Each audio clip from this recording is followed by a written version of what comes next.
Hello students, सो आप सबका स्वागत है आज की वीडियो में। स्टूडेंट्स, आज की जो क्लास है हम ज्योग्राफी चैप्टर 3 जो कि जनसंख्या संगठन आपका है क्लास 12 की, उसको हम करेंगे। और इसके पहले हमने geography chapter number 1, chapter number 2 को मैंने सेपरेट वीडियो बनाई है सबकी, और सेपरेट प्लेलिस्ट आपको वीडियो उसकी मिलेगी चैनल में। सो आप उनको जरूर देखिएगा। आज की जो क्लास है स्टूडेंट हम चैप्टर 3 पे स्टार्ट करते हैं, और इसकी भी आपको एक सेपरेट प्लेलिस्ट मिलेगी ताकि आप कंप्लीट ज्योग्राफी आप घर बैठे स्टडी कर सके और बहुत ही अच्छे तरीके से। और यहाँ पर जो आपको की नोट्स दिखाई दे रहा है, इस नोट्स के माध्यम से मैं कंप्लीट ज्योग्राफी आपकी पढ़ाऊंगा। और साथ ही साथ जो है जैसे ही आपका ये कवर हो जाएगा तो इसका मैं पूरा नोट्स भी आपको प्रोवाइड करूंगा। ठीक है।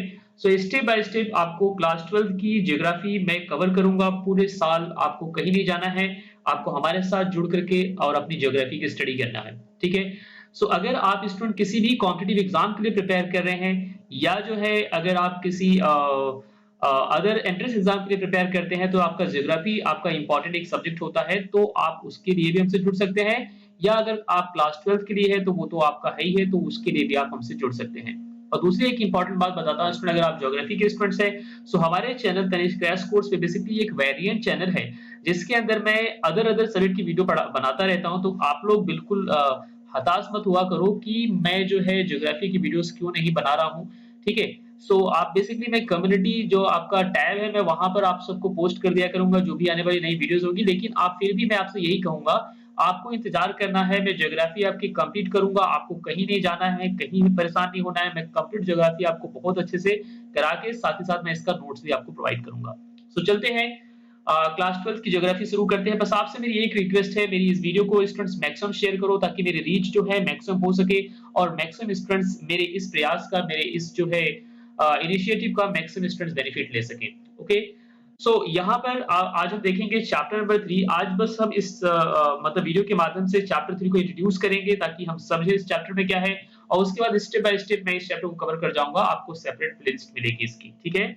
सो जनसंख्या संगठन, संगठन की अगर बात करें तो इसका मतलब होता है कि किसी चीज को सुव्यवस्थित करना, उसको ऑर्गेनाइज करना, उसको इस तरह से तालमेल के साथ रखना, उसको हम बोलते हैं संगठन। तो जनसंख्या संगठन, इसके पहले जो हमने पढ़ा था वो चैप्टर हमारा जो सेकंड था, उसके अंदर भी हमने जनसंख्या के बारे में काफी चीजें समझी। सो नंबर जो आपका चैप्टर 3 है भूगोल का, इसके अंदर जनसंख्या संगठन हम अच्छे से समझेंगे। अवधारणा और मानचित्र के माध्यम से यहाँ पर बेसिकली आपको एक आउटलाइन दे रखी है, और ताकि आप इसको अच्छे से समझे तो हम चलते हैं वीडियो के नेक्स्ट पॉइंट पे। तो सबसे पहले आप यहाँ पर देखेंगे एक आपको मैप मिल रहा है।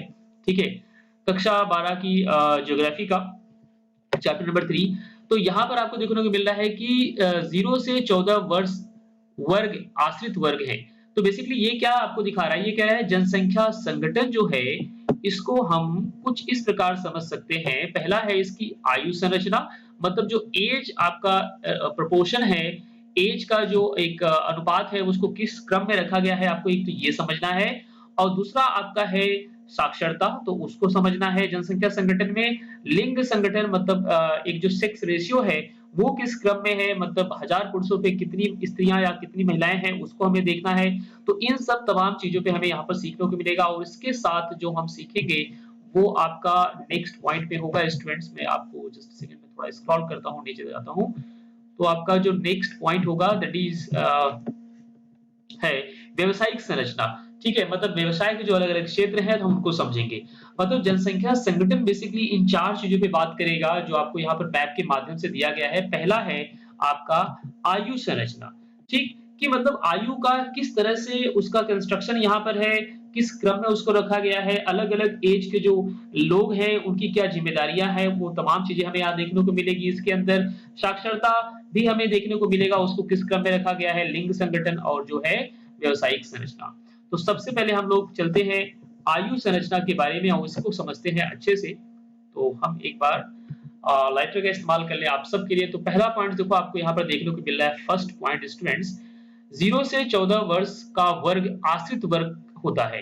तो निश्चित रूप से आपकी जो एज इस टाइम चल रही होगी, क्लास 12 के आप स्टूडेंट्स अगर हैं, या जो है अगर आप क्लास 12 के आप नहीं हैं, किसी कॉम्पिटिटिव एग्जाम के लिए प्रिपेयर कर रहे हैं, तो निश्चित रूप से आप जो है कुछ न कुछ व्यवसाय से जुड़े होंगे, कुछ न कुछ ऐसे काम कर रहे होंगे, आप कार्यशील होंगे। कहने का मतलब ये है पढ़ाई के साथ-साथ कुछ ऐसा कर रहे होंगे जिससे आपकी पारिवारिक जो आर्थिक स्थिति है उसमें कुछ न कुछ सुधार हो रहा होगा। ठीक? लेकिन 0 से 14 वर्ष के खासकर वो लोग होते हैं, वो यहाँ पर एज ग्रुप रखा गया है जो पूरी तरह से आश्रित होता है, मतलब निर्भर होता है। जब आप 14 या 15 या 16 अगर सीधे तौर से देखा जाए तो खासकर जो है अगर आप शिक्षा अगर ग्रहण कर रहे हैं तो 20-21 साल तक तो कुछ पूछे में हम आश्रित ही रहते हैं और कई बार उससे भी ज़्यादा एज हो जाती है। लेकिन यहाँ पर एक जनरल डेटा लिया गया है जिसके अंदर अक्सर जो है फैक्ट्रियाँ या कंपनियाँ जो होती हैं 15 साल के नीचे बच्चों को जॉब पे नहीं रखती या बेसिकली जो तरीका है वो 18 साल की मिनिमम उम्र होनी चाहिए, लेकिन फिर भी मैं आपको एक रॉ डेटा दे रहा हूँ कि 15 साल के नीचे अगर किसी बच्चे की उम्र है तो उसको नौकरी नहीं मिलती। तो यहाँ पर सीधा-सीधा आप ये कह सकते हैं 0 से 14 जो वर्ष की आयु है वो बेसिकली आश्रित वर्ग के लोग हैं। उसके बाद आपका दूसरा पॉइंट आता है 15 से 59 आयु के जो वर्ग हैं वो कार्यशील हैं, जिसके अंदर आप भी आओगे, मैं भी आऊँगा और वो तमाम लोग आएँगे जो है कार्यशील हैं, ठीक है? और 60 के बाद की मतलब आपके दादा की उम्र के जो लोग हैं, 60 से अधिक हो सकता है, आपके दादा की उम्र अभी इतनी इतनी ना हो लेकिन जनरल जो डेटा यही कहता है कि 60 वर्ष से जो अधिक लोग हैं, है ना? वो जो आयु के वर्ग के लोग हैं, वो वृद्ध जनसंख्या के वर्ग में आते हैं। और उसके बाद आपका 4th पॉइंट है, आयु लिंग संरचना का विवरण जनसंख्या पिरामिड से मिलता है। तो जनसंख्या पिरामिड को बेसिकली मैं बहुत अच्छे से आपको समझाऊँगा और उसका एक-एक स्टेप बाय स्टेप मतलब आपको अलग-अलग इस तरह से पिरामिड मिलेंगे, 3-4 पिरामिड आपको मिलेंगे, मैं उनको बहुत ही अच्छे से समझाऊँगा, पूरा पिक्चराइज़ करके जैसे कि हम आगे क्रमबद्ध रूप से जैसे हम आगे चलेंगे।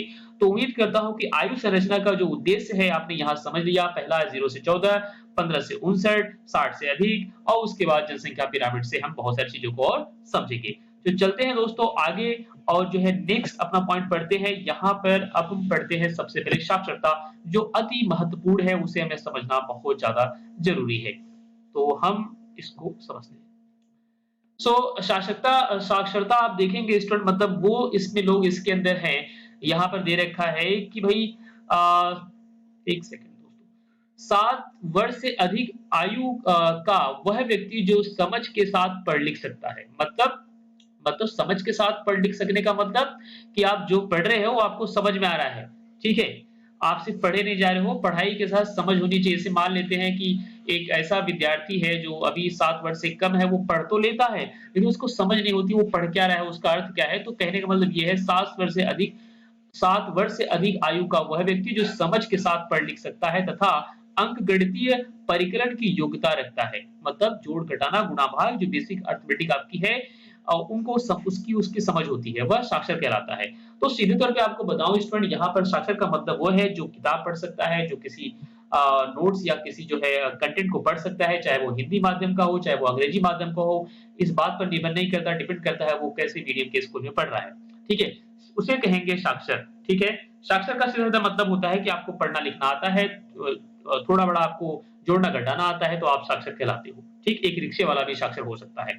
लेकिन अगर हम एजुकेट की बात करें, अगर मैं आपको समझाऊँ तो एजुकेट की बात करें तो जो है एजुकेट और लिटरेट जिसे इंग्लिश में कहते हैं साक्षर, उन दोनों में बहुत बड़ा फ़र्क होता है। फिलहाल हम उसको कभी ध्यान से समझेंगे।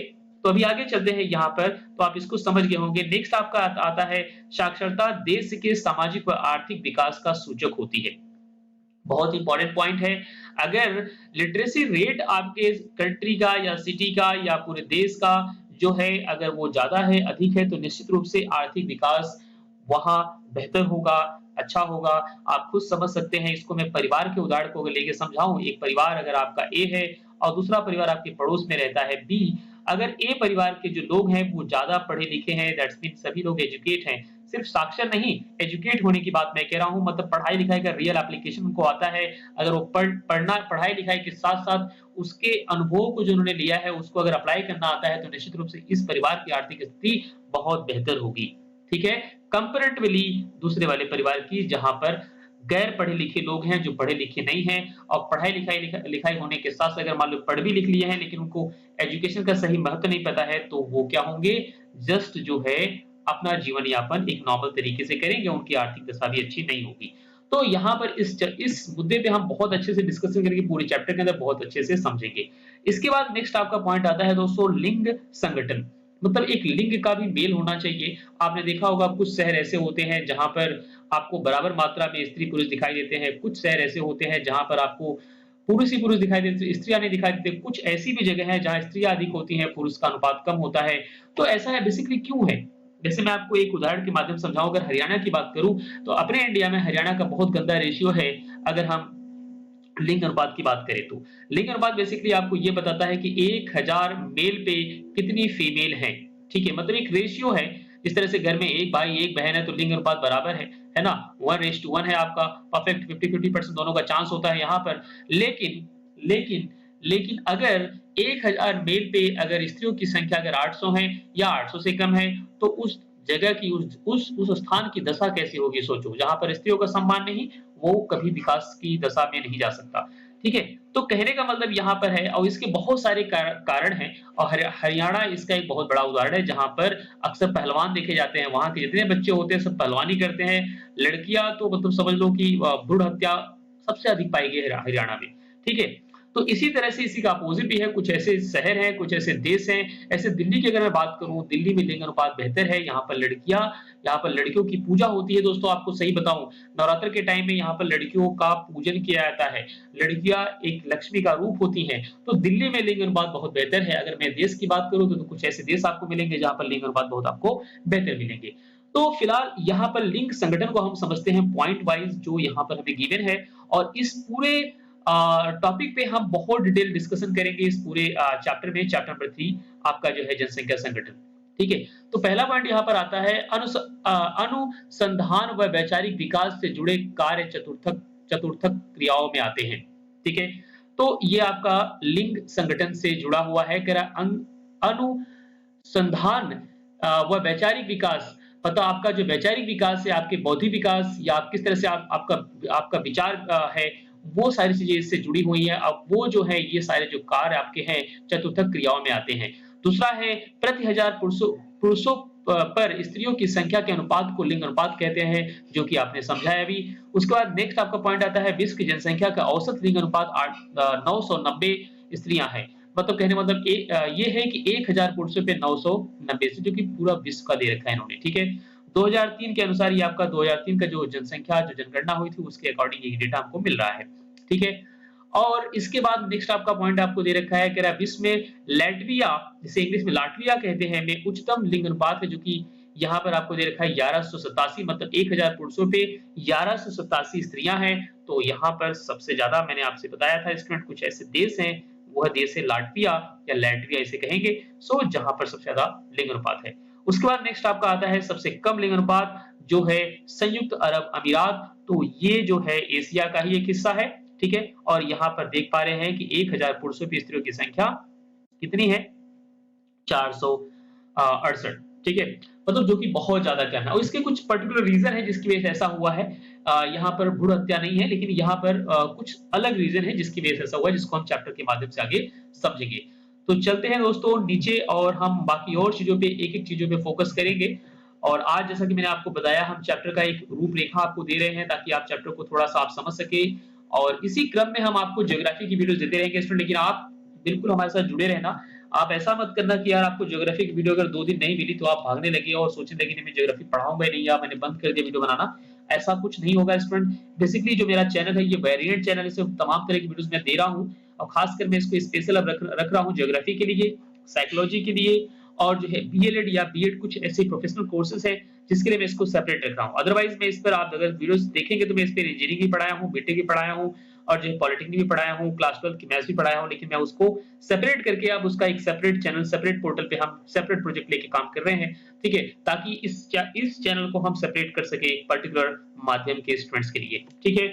तो दोस्तों आगे हम चलते हैं, नेक्स्ट देखते हैं व्यावसायिक संरचना के अगर तरीके से अगर समझे हम जनसंख्या संगठन को, तो ये हमें क्या समझाता है। तो पहला पॉइंट यहाँ पर अपने को देखने को मिलता है, प्राथमिक क्रियाओं में लगे लोग विकासशील देशों में अधिक हैं। प्राथमिक क्रिया देखो 3 स्तर की क्रिया होती हैं, प्राथमिक हो गया, द्वितीयक हो गया और तृतीय स्तर हो गया, है ना? प्राइमरी, सेकेंडरी एंड टर्शियरी से इंग्लिश में कहेंगे। तो प्राइमरी वो सारे लोग आ जाएँगे जो किसानी करते हैं, जो खेती-बाड़ी का काम करते हैं, है ना? पेड़-पौधे या जो है मतलब खेती-बाड़ी के जितने काम होते हैं वो सब आपके प्राथमिक स्तर के होते हैं, ठीक है? इसके अंदर आपका हॉर्टिकल्चर से लेकर के पशुपालन वगैरह सब कुछ इसके अंदर आ जाएगा, ठीक है? पोल्ट्री वगैरह सब कुछ इसी के अंदर आ जाएगा। ये आपका प्राथमिक क्रिया है। पोल्ट्री हो सकता है आपका सेकेंडरी उद्योग वाले में आ जाए, मतलब सेकेंडरी में आ सकता है, ठीक है।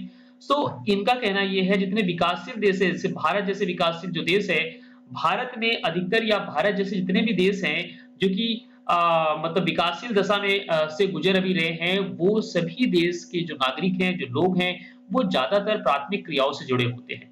और ये सच्चाई है। आज भी अपने इंडिया की हालत स्टूडेंट में प्रीवियस डेटा मैंने देखा था, तो 60% लोग कृषि कर रहे हैं। अभी भी 60% हमारी जनसंख्या कृषि पर आश्रित है। लेकिन अब ये डेटा कम होकर के 55% हुआ है।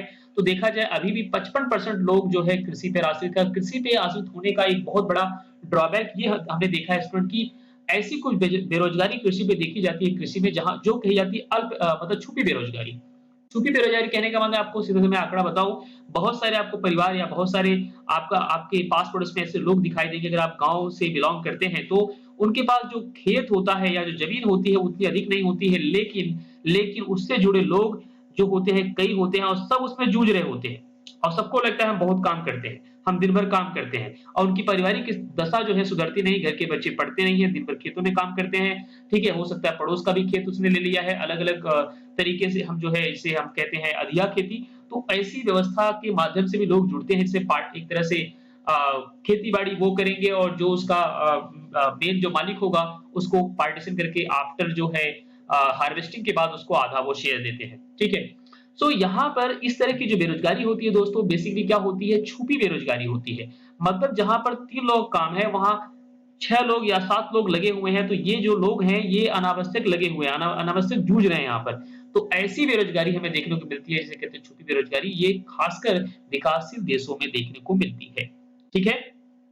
अच्छा, अगला जो आपका आता है नेक्स्ट कह रहा है विकसित देशों में द्वितीयक और तृतीयक व्यवसाय में अधिक लोग लगे हैं, तो जितने भी कंट्री विकसित या हो चुकी है या उसके क्रम की तरफ अग्रसर है, वो कंट्रियां अक्सर सेकेंडरी और टेरिटरी जो आपके क्या कहते हैं व्यवसाय है उनसे जुड़ी हुई। जैसे कि मैं अमेरिका की बात करूं, अमेरिका को छोड़ के जो अपने पड़ोसी देश में चाइना की बात करूं, चाइना में सबसे ज्यादा सेकेंडरी मतलब द्वितीयक व्यवसाय वो करते हैं। घर-घर में इंडस्ट्री है दोस्तों, घर-घर में व्यवसाय है। और यही कारण है कि होली हम मनाते हैं, होली का त्योहार हमारा है और रंग बेचते हैं चाइना वाले। ठीक है? दिवाली हम मनाते हैं लेकिन दिया बेचते हैं चाइना वाले। अब ज़रा सोचिए आप कि भाई चाइनीज़ को दिया से क्या मतलब है? कभी आपने सोचा है कि चाइनीज़ दिए आ रहे हैं, भाई उन्हें क्या मतलब, उन्हें क्या पता हमारी संस्कृति क्या है? लेकिन वो हमारे देश के एक-एक चीज़ को बेच रहे हैं। आपके पास शायद जो फ़ोन इस्तेमाल कर रहे होंगे चाइना का ही हो, शायद आज आजकल बिकॉज़ ट्रेंड में चल रहा है ओप्पो और वीवो, तो हमने अक्सर यही देखा है आज कोरोना वायरस की वजह से चाइना की तो लंका लगेगी ही, वो बहुत अच्छी बात है। कोरोना वायरस कहीं न कहीं एक चीज़ हमें अच्छा सीख देगा कि चाइना से बायकॉट करो और हमारे इंडिया में अलग-अलग कंट्री से जो है मतलब कंपनियाँ आएँ और यहाँ पर ग्रोथ हो, यहाँ पर डेवलपमेंट हो, यहाँ पर सेकेंडरी जो आपका व्यवसाय है, सेकेंडरी जो आपका बिज़नेस है, उसको ग्रोथ पे लाया जाए, उसको ग्रोथ किया जाए। तो ये अच्छी बात रहेगी, लेकिन आप ज़रा सोचिए कि चाइना जो है, ऐसी एक कंट्री है जो हर काम में अपना वो मतलब हाथ बटाए हुई है। ठीक है? चाहे छोटे से छोटे की बात करें, लोअर ग्रेड की या बड़े की बात करें बहुत अपर ग्रेड की, यहाँ तक कितने कमीने लोग हैं, यहाँ तक कि ये प्लास्टिक के चावल बना-बना के बेचे इंडिया में। ठीक है? प्लास्टिक की गोभी बना के बेचे हैं, मतलब आर्टिफिशियल गोभी, ठीक है? मतलब वो सारी हरकत ये कर रहे हैं। ठीक? तो इसी वजह से आज इतना इन्होंने सत्यानाश मचाया है, इसी वजह से ये पूरा देश को इन्होंने बर्बाद भी किया है, ठीक है? और साथ-साथ खुद भी बर्बाद हुए हैं, ठीक है? कोरोना वायरस की वजह से दोस्तों जो अभी ट्रेंडिंग में चल रहा है, ठीक है? उसके बाद तृतीयक व्यवसाय जिसके अंदर आपका सर्विस सेक्टर आएगा, तो सर्विस सेक्टर जो भी विकसित देश हैं, जो डेवलप्ड कंट्रियाँ हैं, वो तृतीयक व्यवसाय से ज़्यादा जुड़ी हैं। तो ये तमाम चीज़ें आपको देखने को, समझने को मिलेगी। तो चलते हैं स्टूडेंट्स नेक्स्ट टॉपिक में, नेक्स्ट हम कुछ पॉइंट्स और देखते हैं यहाँ पर। तो यहाँ पर नीचे आपको मिलता है ज्योग्राफी नोट्स में चैप्टर नंबर 3 के कुछ यहाँ पर क्वेश्चन आंसर है। तो मैं आज सिर्फ और सिर्फ 5 क्वेश्चन आंसर मैं आपके लिए लाया हूँ और हम 5 क्वेश्चन आंसर करेंगे जो कि 1 मार्क्स में है। और नेक्स्ट वीडियो जो हम करेंगे स्टेप बाय स्टेप मैंने आपको बताया है, आपको हमारे साथ जुड़े रहना है, स्टेप बाय स्टेप हम सीखेंगे, स्टेप बाय स्टेप हम करेंगे, ठीक? हमारा पहला क्वेश्चन यहाँ पर है और मैंने इसको स्पेशली आप सबके लिए हाइलाइट कर रखा है ताकि आपको बिल्कुल हैरान परेशान ना होना पड़े, आपको इज़िली ताकि आप पढ़ सके, आपकी आँखों को भी आराम मिले और आप इसको समझ भी सकें, ठीक है? पहला क्वेश्चन आपका आता है विश्व में निम्नतम लिंग अनुपात किस देश का है? इसका एक प्रमुख कारण बताइए। तो अभी हमने ऊपर देखा था संयुक्त अरब अमीरात जो कि एशिया का ही एक देश है जिसका लिंग अनुपात 668 है, 468 1000 पुरुषों पर, जो कि बहुत ज़्यादा कम है ना? और इसका कारण दोस्तों यहाँ पर ये है कि यहाँ के जो पुरुष लोग हैं वही कार्यशील है, मतलब पुरुष कार्यशील जनसंख्या है, तो पुरुष लोग बाहर-बाहर से पुरुष भी यहाँ पर जाते हैं, तो इसकी यही एक रीज़न है कि बेसिकली यहाँ पर स्त्रियों की संख्या कम है। दूसरा आपका क्वेश्चन आता है कि विश्व के अधिकांश विकसित देशों में जनसंख्या में बच्चों का अनुपात लगातार घट रहा है, एक कारण दीजिए। ठीक है, एक इंपॉर्टेंट क्वेश्चन है दोस्तों, कह रहा है जन्म दर में लगातार ह्रास का होना, बच्चों का लिंग अनुपात इसलिए कम हो रहा है कि भाई जन्म दर कम हो रही है, बच्चे लोग कम कर रहे हैं, लोग जागरूक हो रहे हैं, तो हम दो हमारे दो की पॉलिसी या हम दो हमारे एक की पॉलिसी लोग फॉलो कर रहे हैं, ठीक है? तो यही एक कारण है जिसकी वजह से जन्म दर का बच्चों का लिंग अनुपात कम हो रहा है। तीसरा आपका क्वेश्चन आता है स्टूडेंट, इसे आपने ऊपर ही देखा था, विश्व में सबसे अधिक लिंग अनुपात किस देश का है? तो विश्व में सबसे अधिक लिंग अनुपात जो कि एक यूरोपियन कंट्री है, इसका नाम है लैटविया, इसे लाटविया भी कहते हैं इंग्लिश में, जहां पर 1187 महिलाएं हैं 1000 पुरुषों पर। ठीक है, आपका क्वेश्चन नंबर 4 आता है स्टूडेंट्स, हम एक सेकंड स्लाइड को ऊपर करें। तो क्वेश्चन नंबर आपका 4 आता है, आयु संरचना को जनसंख्या संगठन का एक महत्वपूर्ण सूचक क्यों माना जाता है? एक कारण दीजिए। और ये क्वेश्चन आपका सीबीएसई बोर्ड में पूछा गया है, और ये क्वेश्चन अगर आप किसी अदर स्टेट बोर्ड से हैं, सो आपके लिए इंपॉर्टेंट हो सकता है। क्वेश्चन सारे इंपॉर्टेंट है स्टूडेंट, ये सारे इंपॉर्टेंट क्वेश्चंस का ही कलेक्शन आपको अगर सही बताऊं तो, अगर पूछ लिया गया तो इसका मतलब ये नहीं वही क्वेश्चन आपका पूछा जाएगा। आप क्वेश्चन के कंटेंट पे ध्यान दीजिए, क्वेश्चन को समझिए, आपके कोई डाउट्स बनते हैं तो हमारे साथ जुड़िए, पूछिए। और मैंने ज्योग्राफी के लिए सेपरेट ग्रुप मैंने आपसे कहा है, मैंने ये कहा है कि हर एक स्टेट, हर एक जिले से मैं सेपरेट ग्रुप चाहूंगा। आप अपने स्कूल के सभी बच्चों को जोड़ सकते हैं, सेपरेट ग्रुप आपके साथ बनाएंगे आपकी एडमिन पावर के अंदर में, और हम आपको जितनी हमसे हो सकेगा उतनी आपकी हेल्प करेंगे। ठीक है, सो चौथा क्वेश्चन आपका आता है, क्वेश्चन नंबर 4, आयु संरचना को जनसंख्या संगठन का एक महत्वपूर्ण सूचक क्यों माना जाता है? एक कारण दीजिए। ठीक है, तो इसका आंसर है दोस्तों, जनसंख्या अनुमान के लिए विभिन्न आयु वर्ग के लोग की संख्या जानने के लिए तथा भविष्य में योजना प्रक्रिया में मदद करने के लिए। आपने देखा होगा सरकार जब कोई योजना लाती है तो उस पर एक पर्टिकुलर बजट लाया जाता है। तो बजट भाई कैसे लाया जाएगा? आप ये बताइए, सपोज करते हैं, मान लेते हैं आपके यहाँ पर बर्थडे पार्टी है, और बर्थडे पार्टी में आपको भाई सबके लिए खाना बनवाना है, ठीक है? बर्थडे पार्टी अपने भतीजे के आपने रख लिया है, आपके भाई का जो बेटा है, और आपको खाना बनवाना है, पनीर की व्यवस्था करनी है, बाकी पूरी वगैरह और तमाम चीज़ों की व्यवस्था आपको करनी है। तो आपके गाँव वाले का अगर आपको आँकड़ा नहीं होगा कि आपके गाँव में कितने लोग आपके यहाँ खाने आएँगे, तो आपका बजट कैसे बनेगा? आप कैसे उनकी थाली की व्यवस्था करेंगे? कैसे उनकी प्लेट की व्यवस्था करेंगे? तो कैसे कर पाएँगे? और यही रीज़न है, आपको एक आँकड़ा होना चाहिए कि आपके गाँव में कितने लोग रह रहे हैं। तो ये जो है आयु संरचना को जनसंख्या संगठन का एक महत्वपूर्ण सूचक इसलिए माना जाता है क्योंकि जब हमारी सरकार कोई योजना ले आती है, चाहे वो बाल के लिए योजना हो, चाहे हमारे जैसे युवा के लिए योजना हो, चाहे वृद्धा के लिए योजना हो, चाहे मतलब विधवा के लिए योजना हो, कोई भी योजना अगर आती है तो उसके लिए हमें एक आंकड़ा पता होना चाहिए, ठीक है? ताकि हम उस क्रम में उस योजना का लाभ उठवा सके और स्वयं जो है उसका जो है एक लाभ उठा सके, ठीक है? तो ये एक इंपॉर्टेंट पॉइंट रहेगा इसकी वजह से। नेक्स्ट आपका पॉइंट आता है क्वेश्चन नंबर 5, कह रहा है ह्रासमान जनसंख्या पिरामिड की प्रमुख विशेषता क्या है? तो दोस्तों आपको बताऊं, ह्रासमान जनसंख्या पिरामिड बेसिकली हम इसको डिटेल में पढ़ेंगे, लेकिन यहाँ पर मैं आपको पॉइंट आउट कर दूं कुछ छोटी-छोटी बातों को, और बाकी जितने भी आपके पिरामिड हैं हम उसको डिटेल में आपको पढ़ाएंगे और बहुत अच्छे तरीके से। तो इसका जो आंसर यहाँ है बेसिकली, कह रहा है ह्रासमान जनसंख्या पिरामिड की प्रमुख विशेषता क्या है? तो यहाँ पर आपका आंसर आता है जन्म दर व मृत्यु दर दोनों ही निम्न है, ठीक है? जिसके कारण जनसंख्या वृद्धि ऋणात्मक हो जाती है। जैसे जापान, जहां भाई जन्म दर कम होगा, मतलब पैदा होने वाले कम है, और मृत्यु दर भी कम है ना? मृत्यु दर दोनों ही निम्न है, मतलब जहां मृत्यु दर भी कम है और जन्म दर भी क्या है? कम है। तो वहां की जनसंख्या का ग्रोथ क्या हो जाएगा? वो स्लो हो जाएगा, ऋणात्मक हो जाएगा। इसका उदाहरण आपको जापान देखने को मिलता है। सो आज की वीडियो हम स्टूडेंट्स यही स्टॉप करते हैं। होप दैट कि आप सभी को वीडियो पसंद आई है। प्लीज अपने फ्रेंडों में जरूर शेयर करना। मेरा आप सबसे विनम्र रिक्वेस्ट होगा, विनम्र निवेदन है, मैं यही चाह रहा हूं कि बस मैं अधिकतम लोगों तक पहुंच सकूं अपने इस वीडियो के माध्यम से। ठीक है, अगर आपके कोई प्रश्न है, पर्सनल कोई आपके डाउट्स हैं, क्वेरी हैं, सो मैं आपको अपना व्हाट्सएप नंबर भी शेयर करूंगा अभी। आप मेरे व्हाट्सएप के नंबर के माध्यम से आप अपने प्रश्नों को मुझसे पूछ सकते हैं, या जो है डायरेक्टली यूट्यूब में आप प्लीज मुझे बताएं कि आपको वीडियो कैसी लगी, और कोई सुधार अगर आप मुझ में देखना चाहते हैं तब भी आपका मोस्ट वेलकम है। आपका स्वागत है दोस्तों, आप हमेशा कह सकते हैं कि सर आप इस तरह से अपने अंदर सुधार कर सकते हैं और मैं उस चीज़ को हमेशा सकारात्मक तरह से लूँगा और अपने अंदर सुधार लाने की कोशिश करूँगा। ओके, सो स्टूडेंट्स आज की क्लास में हमने सीखा है अध्याय 3 जनसंख्या संगठन जो कि आपका ज्योग्राफी का नोट्स के माध्यम से हमने इस चीज़ को पढ़ा है।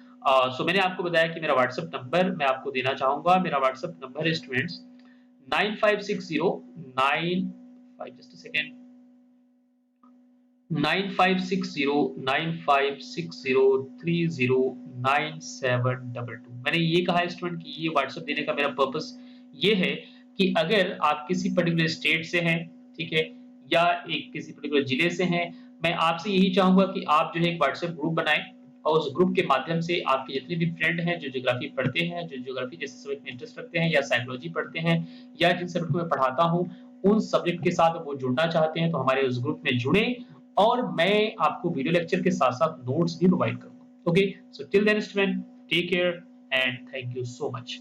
ओके।